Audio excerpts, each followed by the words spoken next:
갈릴리는 예수님에게 있어서도 그렇고 제자들에게 있어서도 그렇고 굉장히 중요한 곳이기도 합니다.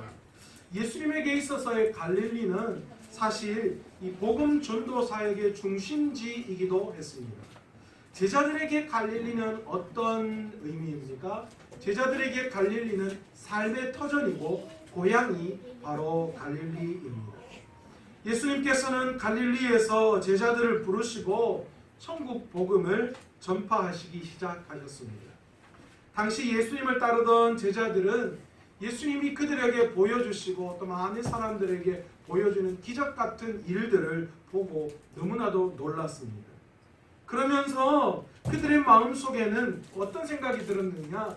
이분이야말로 진짜 우리가 그렇게 기다렸던 메시아가 확신하다라는 그런 생각을 했을 것입니다. 그런데 그들은 그런 구약에 예언되어져 있는 그 메시아를 통하여서 무엇을 생각했는가? 아마도 그들은 이제 앞으로 메시아와 함께 복음을 감당하다가 예수님께서 예루살렘으로 입성하셔서 그래서 이 로마의 모든 정권을 무너뜨리는 그때에 자신들이 그렇게 꿈꾸었던 예루살렘에서의 삶, 그 삶을 아마 기대하고 소망했을 것입니다. 그런데 예수님께서는 마지막 제자들과의 만찬을 통하여서 십자가에서 자신이 죽을 것이다 라고 이야기하시고, 그리고 이 제자들을 향하여 너희가 내가 잡힐 때에 모두 다 도망갈 것이다 그렇게 예언을 하십니다. 예수님의 제자들은 도대체 이것이 무슨 의미를 가지고 있는지 이해할 수가 없었습니다. 제자들과 함께 최후의 만찬을 마치시고 난 이후에 예수님은 말씀하신 그대로, 예언하신 그대로 로마의 군병들에게 힘없이 끌려가셨고, 세상에 아무런 능력도 발휘하지 못하고 아무런 변화도 주지 못하고 그냥 십자가에서 죽으셨습니다. 제자들은 엄청나게 허탈했습니다. 아니 도대체 이런 일이 어떻게 일어날 수 있는가? 그들은 좌절과 절망으로 가득 찼습니다. 어떻게 보면 배신감도 느꼈을 거예요. 아니 그렇게 구약에 말씀하신 메시아가 예수 그리스도시라고 말씀하셨는데 그렇게 기적 같은 일들을 버리신 분이신데 어떻게 이렇게 아무 힘 없이 아무 능력 없이 죽으실 수가 있는가? 그들은 좌절과 배신감, 절망 속에서 그렇게 고향으로 돌아갈 수밖에 없었습니다. 예수님이 제자들에게 말씀하신 것처럼 그들은 뿔뿔이 흩어져서 그들의 고향이었던 갈릴리, 삶의 터전이었던 갈릴리로 돌아갔습니다. 그런데 이게 끝이 아니었습니다. 예수님께서는 제자들과 함께한 만찬 이후에 제자들에게 십자가에서 죽을 것이다 라고 말씀하셨지만, 그러나 다시 살아난 후에 이 제자들보다 먼저 갈릴리로 갈 것이고, 그리고 거기에서 제자들과 다시 만나 주실 것이다 그렇게 말씀을 하셨습니다. 도대체 왜 예수님께서는 갈릴리에 가셔서 제자들을 다시 만나 주셨을까요? 예루살렘을 중심으로 하는 유대 지역은 정치적으로 또 종교적으로 또 교육에 있어서 모든 부분에 있어서 중심되어지는 지역이었습니다. 오늘날로 말하면 이 예루살렘으로 중심을 하고 있는 이 유다 지역은 오늘날 우리로 따지면 서울이었어요. 상류층 사람, 권력 있는 사람, 힘 있는 사람, 돈 있는 사람, 특별히 신앙에 뛰어난 사람들은 다 예루살렘에 모여 살아갔습니다. 그러니까 그에 반하여 상대적으로 삶의 터전이었던 갈릴리 지역에 사는 사람들, 그들에게는 이 예루살렘이 뭐의 대상이었습니까? 동경의 대상이죠. 나도 빨리 이곳에서 탈출하고 이 지긋지긋한 가난, 이 지긋지긋한 세상 속에서 탈출해서 저렇게 살기 좀 칭찬받고 존경받고 인정받는 그 예루살렘에서의 삶을 꿈꾸고 있었습니다. 그런데 제자들은 예수님의 부르심에 따라서 사역의 길을 간다고 했지만, 그러나 그들은 예수님이 원하시는 사역의 길이 아니라 자기들의 욕심, 자기 속에 있는 욕망을 쫓아서 예수님을 따라갔음을 우리는 볼 수 있습니다. 예수님은 바로 그런 제자들에게 갈릴리에서 다시 만나 주셨습니다. 그리고 그들에게 무엇을 말씀하고 싶으셨는가? 세상의 성공의 우상을 버리기를 원하셨던 것입니다. 제자들이 예수님을 쫓았던 이유는 사실 다른 것에 있었습니다.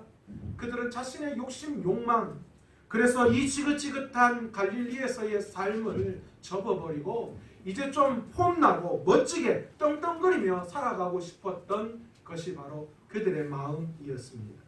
제자들은 예수님을 통해서 자신이 원했던 성공을 추구하며 살았습니다. 그러나 예수님께서 말씀하시는 성공은 이런 세상적인 성공이 아니었습니다. 제가 여기까지 다 지난 시간에 이야기했던 거예요. 그런데 여러분 눈빛을 보니까 굉장히 새롭게 전혀 듣지 않으셨던 것 같이 듣고 계신데 그렇습니다.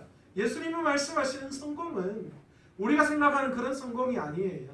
세상의 물질을 가지고 권력을 가지고 힘을 가지고 다른 사람보다 더 뛰어난 것을 생각하며 살아가는 그런 삶을 주님은 성공이라고 말씀하시는 것이 아니라 하나님이 생각하시는 성공은 하나님을 향한 마음, 하나님을 향한 그 사랑의 마음이 그 어떤 상황과 환경일지라도 변함이 없는 것, 그것을 우리 하나님은 성공이다라고 말씀하시는 거예요. 또한 우리가 축복의 통로가 되어서 많은 사람들이 우리를 통하여서 축복받고 사랑받고 구원의 놀라운 은혜를 받는 것, 그것이 하나님이 생각하시는 축복이다라는 거예요. 세상 사람들의 성공은 무엇입니까?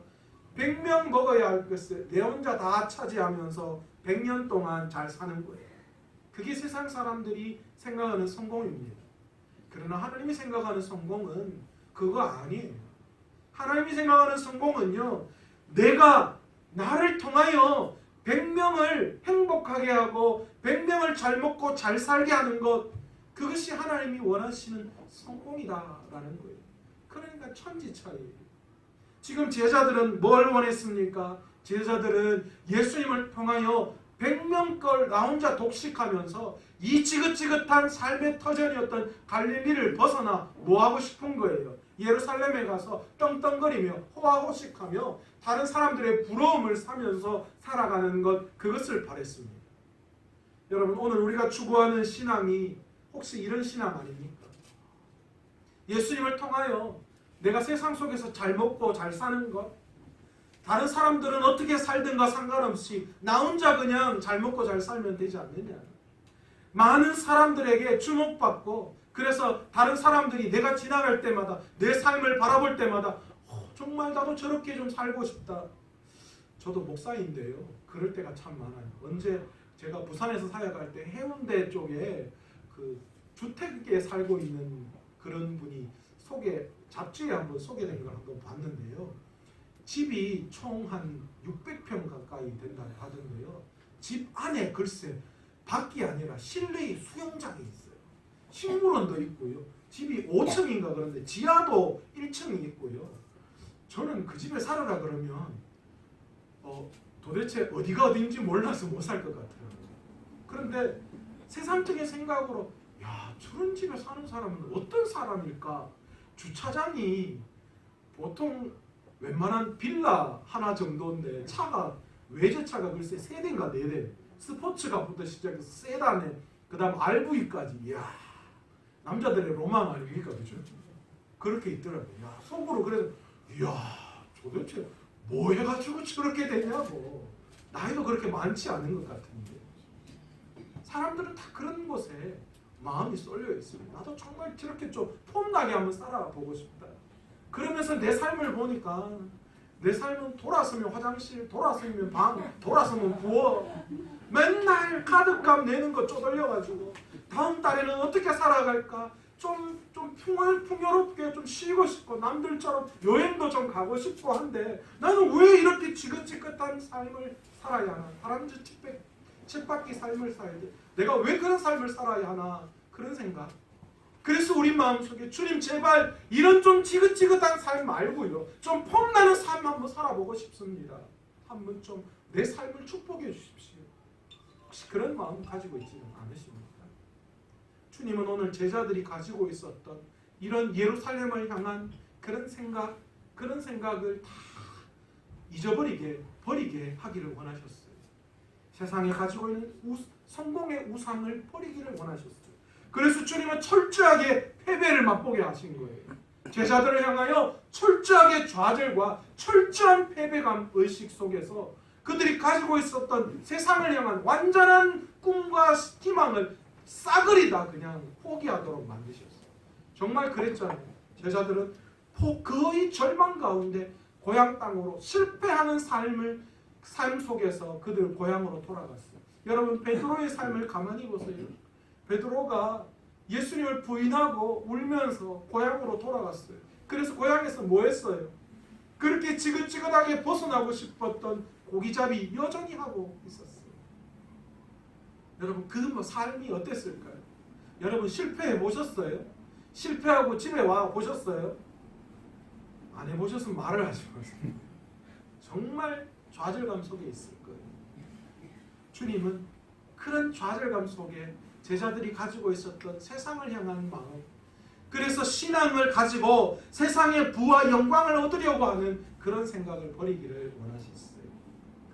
두 번째, 예수님께서 왜 제자들과 다시 갈릴리에서 만나기를 원하셨는가?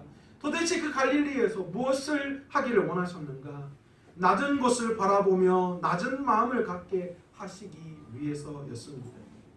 하나님의 아들이신 예수님께서는 낮은 곳에 있는 이 땅의 자기 백성을 바라보셨어요. 그리고 거기에 마음을 두셨어요.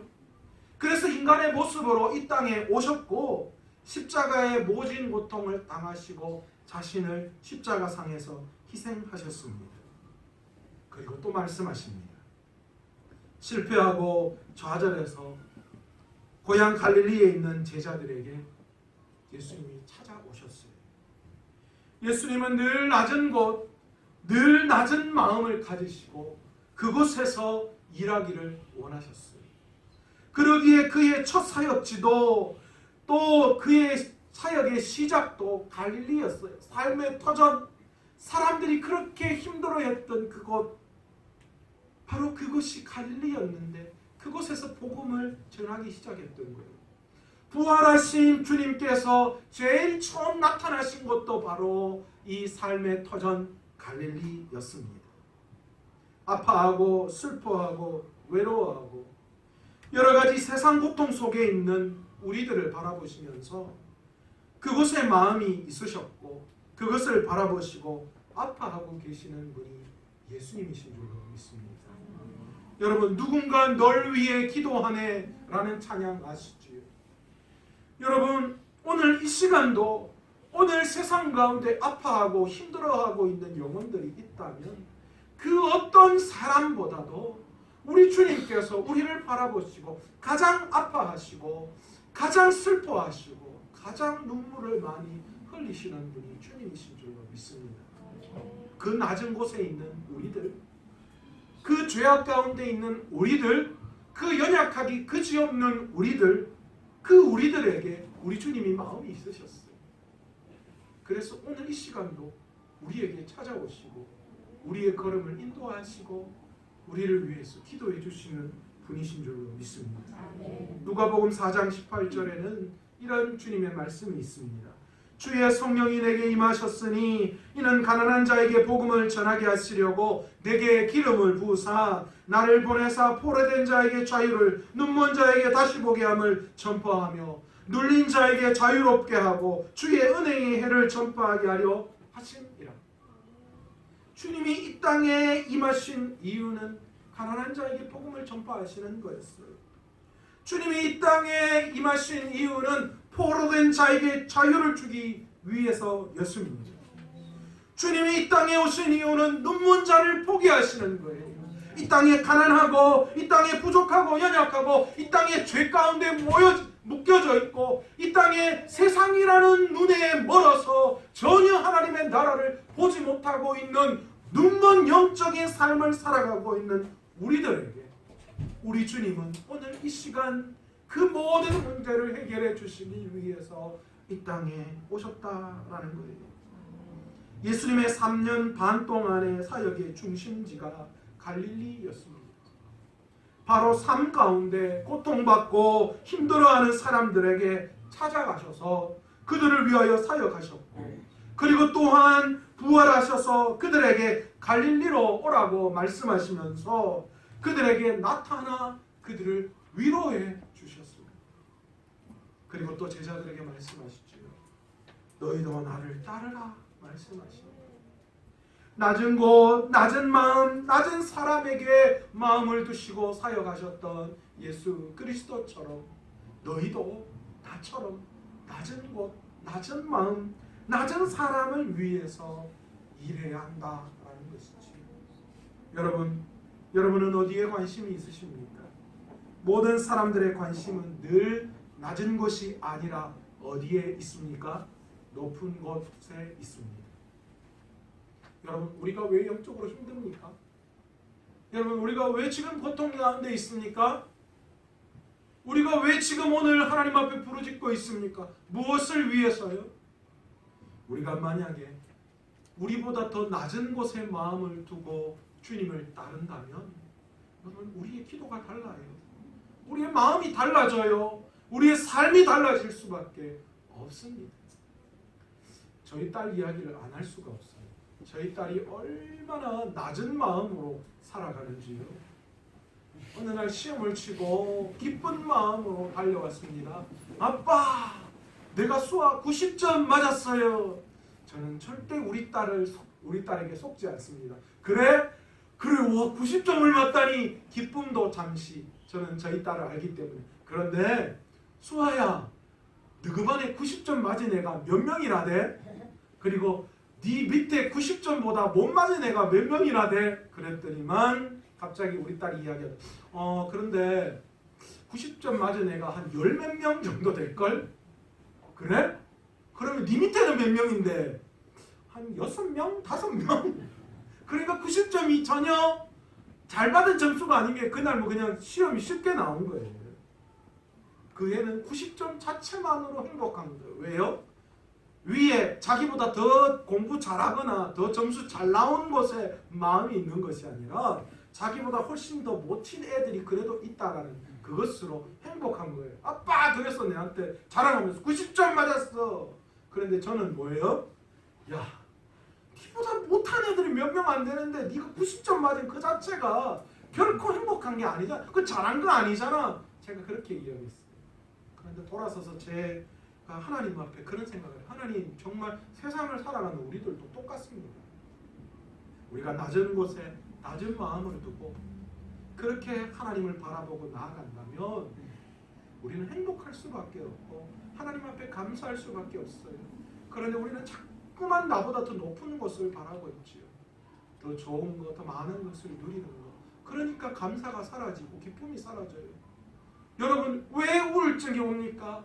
왜 여러 가지 관계에 문제가 옵니까? 왜 근심 걱정합니까? 낮은 곳에 우리의 마음이 있는 것이 아니라 높은 곳에 마음이 있기 때문이에요. 높은 곳에 마음이 있으면 감사할 수가 없어요. 어떻게 감사가 나옵니까? 우리보다 더 좋은 거 누리는 사람이 얼마나 많은데요. 그런데 가만히 보세요. 더 많이 누린 사람이 행복합니까? 더 높은 위치에 올라가서 행복합니까? 전혀 그렇지 않다는 거예요. 행복은 성적순이 아닌 게 아니고, 유나야, 그지? 행복은 성적순이 아니라고 하잖아요. 여러분, 행복은 권력과 힘과 돈에 있지 않아요. 행복은 하나님께 있습니다. 하나님의 마음을 가지고 하나님이 가지고 계시는 마음, 그 마음을 나도 품고 주님께서 낮은 자를 향하여 마음을 두시고 섬기고 사역하셨던 것처럼 우리도 낮은 자를 향한 마음을 가지고 나아갈 때에 감사하고 행복해 갈 수 없다는 거예요. 여러분, 우리가 높은 곳에 마음이 있으면 무슨 일이 일어납니까? 욕망과 욕심에 사로잡힐 수밖에 없어요. 그리고 그 욕망과 욕심은 무엇을 낳습니까? 사망을 낳게 되어집니다. 욕심이 잉태한 적 죄를 낳고 죄가 잉태한 적 사망을 낳는다. 여러분, 범죄가 왜 일어납니까? 내 욕심 채우려는 거지. 사기가 왜 일어납니까? 정직한 방법이 아니라 더 빠르게, 더 많이, 한꺼번에 그렇게 모든 것을 누리려고 하기 때문에 일어나는 거잖아요. 여러분, 낮은 곳, 낮은 마음을 가질 수 있는 저와 여러분 되시기를 원합니다. 예수님처럼 낮아지시기를 바랍니다. 내가 낮아지면 예수님께서 우리들을 높여주시는 거예요. 그것이 참된 그리스도인이 추구해야 할 높음입니다. 그리스도인은 내가 높은 위치에 올라서 높음을 자랑하는 것이 아니라 주님처럼 자기를 낮춤으로 말미암아 주님께서 친히 우리를 높여주시는 그것이 우리의 영광이고 그것이 우리의 높음인 줄로 믿습니다. 오늘 아침에 우리 김 장로님 저에게 찾아오셔서 그 이야기 하셨어요. 손양은 목사님 이야기 하시면서 눈물이 글썽글썽 하시더라고요. 목사님 겸손 그것이 최고라고. 자기는 손양은 목사님 기념관에 갈 때마다 정말 마음이 너무 진짜 감동이 된다. 여러분 그렇습니다. 손 목사님이 그렇게 할 수 있는 이유가 어디에 있었습니까? 주님이 그렇게 하셨기 때문에 나도 주님을 따르는 자로서 당연히 그렇게 해야 한다라는 마음이죠. 여러분 우리도 높은 곳이 아니라 낮은 곳에 마음을 두고 살아갈 수 있는 저와 여러분 되시기를 원합니다. 세 번째로 예수님께서 제자들을 갈릴리에서 다시 만나시려고 한 이유가 어디에 있을까요? 부활하신 주님께서 제자들을 삶의 터전에서 다시 사역의 길로 인도하시기 위해서 갈릴리에서 다시 만나셨습니다. 그들의 욕심과 욕망에 차였던 그런 모든 것들을 다 버리게 하시고 난 다음에 주님은 어떻게 하셨어요? 갈릴리에서 제자들을 다시 만나셨고 그 제자들에게 새롭게 주님의 사명을 감당케 하시려고 그곳에서 만나 주셨다라는 거예요. 제자들에게 갈릴리는 삶의 터전입니다. 그들의 일터가 갈릴리에 있었고 그들의 가정이 또한 갈릴리에 있었습니다. 그의 삶의 현장에서 다시 복음을 들고 나아가게 하시기 위해서 주님은 갈릴리로 제자들을 만나시러 가셨던 것입니다. 요한복음 21장에는 이런 말씀이 있습니다. 예수님을 부인하고 실패하고 시리에 빠진 베드로가 있는 갈릴리 호숫가로 예수님이 베드로를 찾아가셨어요. 그리고 그에게 물으십니다. 내가 나를 사랑하느냐? 이 질문은 베드로에게 소명을 일깨워주는 예수님의 물음이셨습니다.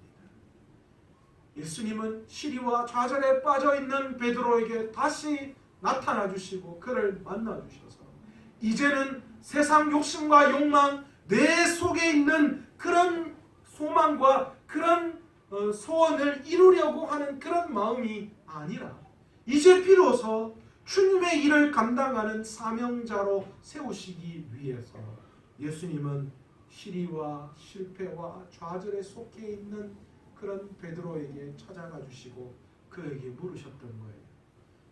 내가 정말 나를 사랑하느냐? 그렇다면 이제부터 다시 너에게 새로운 사명을 주겠다. 베드로에게 소명을 일깨우시고 다시 사역의 길로 걸어가게 하시는 곳, 그곳이 갈릴리였습니다. 바로 복음 전파의 시작점이 뭐가 되어야 한다는 거예요? 내가 서 있는 바로 그의 삶의 현장이 되어야 한다는 거죠. 제자들은 지긋지긋한 갈릴리를 벗어나서 내가 과거에 살아갔던 삶의 터전을 전혀 떠나 내 과거를 아무도 모르는 곳에서 새롭게 예루살렘에서 떵떵거리며 살아가기를 원했습니다. 누구를 통하여서? 예수님을 통하여서. 그러나 주님은 그것이 그들의 길이 아님을 이야기하신 거예요. 내 신앙의 시작점, 내 복음 전파의 시작점은 어디까지나 내가 살아가고 있는 내 삶의 터전이 되어야 한다라는 것이죠. 여러분 참된 그리스도인은 어떤 그리스도인입니까? 교회 안에서 은혜로운 분입니까? 교회 밖에서 은혜로운 분입니까? 여러분이 생각할 때 은혜로운 분은 어떤 분입니까? 교회 안에서 은혜로우신 분입니까? 교회 밖에서 은혜로우신 분입니까? 누굽니까? 밖에서 은혜로운 분. 그러면 안에서는 안 은혜로워도 되고 밖에서만 은혜로우면 되는 겁니다. 당연. 안에서는 당연한 거고 밖에서도 은혜로워. 예, 맞습니다. 안에서도 은혜롭고 밖에서도 은혜로워야지. 우리가 있는 공동체 안에서 우리는 절대로 신앙의 커밍 아웃 하려고 하지 않습니다. 여러분 혹시 여러분들이 속해 있는 그곳에서 여러분 스스로 나는 마산 서문화 교회에 다니는 예수 믿는 성도라고 이야기해 보신 적 있습니까? 왜 아멘이 없으십니까? 여러분 누군가 새로운 사람을 만나면 제일 먼저 저는요 교회 다니는 사람이에요. 예수 믿는 사람이에요. 그렇게 말씀해 본 적 있습니까? 부끄러운 과거지만요. 예전에 제가 대구에서 사역할 때 교육자들끼리 수련회를 갈 때가 있어요. 저희가 그때 교육자가 한 30명 가까이 됐으니까요. 10년 되면 이제 워크숍처럼 이제 교육자들끼리 여러 가지 이제 워크숍을 하러 다른 타 지역에 가거든요. 타 지역에 가면 우리가 목사인지 전도사인지 알 수 있어요, 없어요? 모르죠. 그러니까 우리가 호칭을 뭐라고 하느냐? 우리끼리 있으면 호칭, 아이고 누구 목사님, 누구 전도사님 그러면 다 우리가 목사고 전도사고 사역자인 거 알잖아요. 그러니까 우리가 뭐라고 호칭을 했느냐? 목사님은 부장, 담임 목사님은 사장님, 전도사는 과장 이렇게 불러요. 그래서 저보고는 황 부장님, 뭐 아니면 김 대리님, 막 이런 식으로 그런 식으로 서로 불렀어요. 왜 그랬을까요? 우리가 목사로 부르는 게 부담스럽다. 우리가 목사라는 것을 이야기했을 때 행동에 제약이 오고 사람들의 시선이 부담스럽다는 거예요. 이거 우리만의 이야기입니까? 저만의 이야기입니까? 여러분 모두도 마찬가지죠. 나는 내가 속해 있는 곳, 나를 알고 있는 그곳에서가 아니라 완전히 나를 모르고 있는 곳에서는 복음을 잘 전할 수 있어요. 그러나 내가 속해 있는 내 삶의 터전에서는 복음을 전하는 것, 내가 믿음 생활하고 있다는 것, 여러분 그것을 드러내기가 쉽지 않다는 거예요. 그래서 요즘 유행하는 그리스도인이 어떤 그리스도인이냐? 아무도 내가 교회를 다니는 것을 아무에게도 말하지 말라. 이순신 신앙이 그렇게 유행하고 있다. 그러니까 내 주위의 인근의 사람들이 내가 교회 다니는 거 전혀 몰라요. 서로 교회 안에서 보면서 깜짝 놀래고 니도 이러는 거예요. 깜짝 놀래요. 그게 무슨 말이에요? 네가 교회 다녔나? 네 교회 다녔어? 그런데 막상 우리 스스로도 내가 교회 다닌다라는 것 때문에 불이익을 당하는 게 싫다는 거예요. 내가 교회 다닌 거 이야기해서 내 삶이 불편한 게 싫다라는 거예요. 그래서 커밍아웃 안 하는 거예요. 다른 건 다 커밍아웃 하잖아요. 이상한 것도 그런 것도 커밍아웃. 그러나 정작 우리 안에 가장 중요한 건 커밍아웃 하려고 하지 않습니다. 여러분 사도 바울이 다메섹에서 의심하고 난 다음에 그 열정을 가지고 복음을 전하다가 유대인들이 바울을 죽이려고 합니다. 그래서 이 바울이 어디로 갔습니까?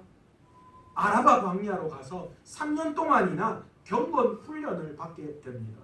그리고 어디로 돌아왔느냐? 예루살렘으로 돌아와서 다시 다른 제자들과 함께 복음을 전했는데 그곳에서도 부작용이 일어났습니다. 왜요? 아니 저 사람 복음에 반대하던 우리를 핍박하던 사람인데 저 사람이 복음을 전하는 거 나는 믿을 수가 없어. 이런 일들이 그들에게 일어났던 거예요. 그래서 결국은 어떤 일이 일어났냐? 바울이 다시 다소로 내려오게 됩니다. 그런데 다소는 어느 곳이냐? 바울의 고향이 다소입니다. 바울은 자기의 고향이었던 다소에서 무려 13년 동안 그곳에서 복음을 전하게 됩니다. 여러분 자기의 미천을 다 알고 있는 것이에요. 자기가 복음에 그렇게 이 복음을 핍박하고 그렇게 주님을 핍박했던 그런 사람인 것을 너무나 잘 알고 있었던 바울. 그 바울이 태어났던 고향 그리고 자라왔던 고향 그렇게 복음을 핍박했던 고향이었던 다소에서 그는 13년 동안 묵묵히 복음 전도의 사역을 감당합니다. 주님은 바울을 왜 그곳에서 13년 동안이나 사역하게 하셨을까요? 그것은 바로 겉과 속이 다르지 않는 완전한 삶의 터전에서 그의 삶이 완전, 그의 신앙이 완전 변화되어서 겉과 속이 똑같은 신앙의 사람 만들기를 원하셨기 때문이었어요. 그렇게 다소에서 13년 동안 복음을 전했던 그를 하나님은 안디옥으로 보내셨어요. 이제는 복음의 귀한 사역을 감당하는 이방 선교의 아버지로 그를 세워주셨다라는 거예요. 여러분, 청혼의 꿈을 품고 예수님을 따르던 제자들이 실패하고 좌절하고 갈릴리로 돌아왔습니다. 그러나 그들은 결코 실패자가 아니었습니다. 부활하신 주님께서 그들을 다시 만나주시고 그들의 삶의 현장에서 그들의 땅끝의 사람으로 그들의 삶의 현장이 땅끝이 되게끔 하시기 위해서 주님은 그들을 갈릴리에서 다시 만나 주셨던 것입니다. 우리는 우리를 가장 잘 알고 있는 삶의 현장에서 그리스도인이 되어야 합니다. 여러분, 우리의 일터는 부정하고 예배당만 정결한 곳입니까? 여러분이 일하고 여러분이 생활하는 것은 다 부정한 곳이고 교회만 정결하고 교회만 그런 은혜로운 곳이라고 그렇게 여러분 생각하십니까? 아닙니다. 우리의 일은 세상적이고 예배드리는 것만 거룩하다라고 생각하십니까? 아닙니다. 하나님께서는 우리가 일하는 것도 거룩해야 하고 우리가 속해 있는 것도 거룩해야 하고 모든 것 속에서 영광 받기를 원하시는 분이시다라는 겁니다. 여러분, 예수님께서는 제자들의 삶의 터전인 갈릴리로 제자들을 부르시고 그곳에서 만나 주셨습니다. 그리고 그들에게 이제 다시 사역의 길을 걸어가게 하셨습니다. 그리고 말씀하십니다. 너희는 온 천하에 다니며 만민에게 복음을 전하라. 그것이 그들에게 주었던 마지막 사명입니다. 여러분, 우리가 왜 이 땅에 존재합니까? 우리가 마지막까지 하나님의 사역을 감당해야 될 일이 무엇입니까? 바로 온 천하에 다니며 만민에게 복음을 전하는 그런 삶이어야 합니다. 이 삶을 감당하기 위해서 우리는 어떻게 해야 합니까? 내가 가지고 있는 세상을 향한 욕심과 욕망, 세상을 향한 그런 세상 성공의 우상을 우리는 반드시 버려야 합니다. 그것이 있지 않고는 결코 하나님의 사람으로 쓰임받을 수 없습니다. 우리의 삶이 낮은 곳에 주님의 마음처럼 낮은 곳에 있고 낮은 마음을 가지고 겸손히 나아가야지만 귀한 사명을 감당할 수 있다는 거예요. 우리가 결코 높은 곳을 바라보며 높은 곳을 위해서 달려간다고 우리는 결코 하나님의 사람으로 사용되어질 수가 없어요. 예수님을 따랐던 제자들처럼 헛된 욕심과 욕망을 쫓아 살아가다가 결국은 하나님 앞에 빈손. 오늘 시간 주님은 실패하고 좌절해 있는 이 제자들에게 갈릴리에서 만나주시고 비로소 이제 그들에게 진정한 사명을 주셨던 것입니다. 오늘 이 시간 여러분의 모든 인생을 거기에 걸 수 있는 저와 여러분 되시기를 원합니다. 세상의 성공의 우상 버릴 수 있는 저와 여러분 되시기를 원합니다. 좀 못 살면 어떻습니까? 좀 구차하게 살면 어떻습니까? 사람들의 손가락 좀질 받으면 어떻습니까? 우리가 진정으로 누려야 할 천국이 있음을 우리가 깨닫고 우리가 진정 하나님의 마음이 있는 곳, 예수님께서 그 낮은 곳에 마음이 있으셔서 친히 인간의 모습으로 이 땅에 오셔서 자신을 희생시키시고 구원하셨던 것처럼 오늘 시간 우리도 낮은 마음을 가지고 낮은 곳을 위하여 귀한 길을 걸어갈 수 있는 저와 여러분 되시기를 간절히 소원하며 무엇보다도 내 삶의 터전에서 진정한 그리스도인, 내가 하는 일 모든 곳에서 진정한 그리스도인답게 살아갈 수 있는, 그래서 진정한 사명의 길을 걸어갈 수 있는 저와 여러분 되시기를 간절히 축원합니다. 오늘 시간 말씀을 생각하시면서 주여 한번 간절히 부르고 통성으로 기도합니다. 주여